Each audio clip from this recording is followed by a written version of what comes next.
Zəngəzur, Azal, Mehdiyev, Putin Əliyevə niyə indi zəng etdi? Rusiya prezidenti Vladimir Putinin prezident İlham Əliyevə zəngində niyə indi sualı xüsusilə diqqət çəkir. Rusiya tərəfinin düşənbə görüşündən sonra yüksək səviyyədə təmasları bərpa etmək niyyəti aydındır, lakin bu zəngin indi edilməsi Moskvanın məqsədinə dair müəyyən təxminlər yaradır. Birincisi, Əliyevin Qazaxıstan səfərindən qaynaqlanan amildir. Prezident İlham Əliyevin Tokayevlə görüşündə Azal təyyarəsinin vurulması ilə bağlı istintaqın da müzakirə edildiyi istisna edilməməlidir. Səfərdən sonra Qazaxıstan baş nazirinin müavini Kanat Bozumbayevin təyyarənin qəzaya uğraması ilə bağlı istintaq yeni ildən sonra ictimaiyyətə açıqlana bilər sözləri də bu ehtimalı gücləndirir.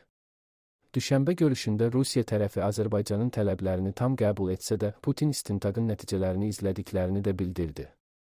Daha öncə Rusiyanın istintaqın gedişinə müdaxilə etməyə çalışdığını nəzərə alsaq, analoji halın baş verməyəcəyi zəmanəti yoxdur. Bu baxımdan Bakı Moskvanın vədini qəbul etsə belə, istintaqın ədalətli aparılması məsələsində Astana ilə təmasları da sıxlaşdırıb. Görünür, Moskvada düşənbədə verilən vədlərə, kompensasiyanın ödənilməsi və günahkarların cəzalandırılacağı məsələsinə sadiq olduqlarını Bakıya çatdırmaq zərurətini hiss ediblər. Liderlərin düşənbədə keçirdikləri görüşün davamı olaraq ikitərəfli gündəliyin bir sıra aktual məsələlərini müzakirə etməsinə bu kontekstdə baxa bilərik.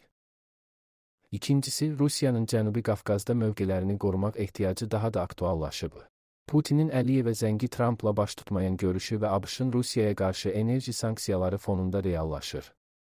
Bu situasiyada Rusiya bir tərəfdən Ukraynadakı müharibədə üstünlük qazanmaq uğrunda mübarizə aparmalı, digər tərəfdən müxtəlif coğrafiyalarda, xüsusilə postsovet məkanında mövqelərini qorumalı olacaq.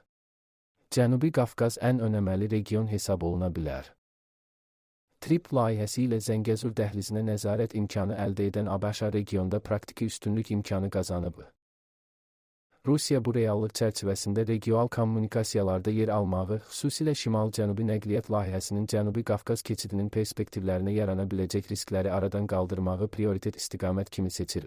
Bu məsələləri Azərbaycanla müzakirə etmək və Bakı ilə münasibətlərin normallaşmasını inkişaf etdirmək zərurəti var.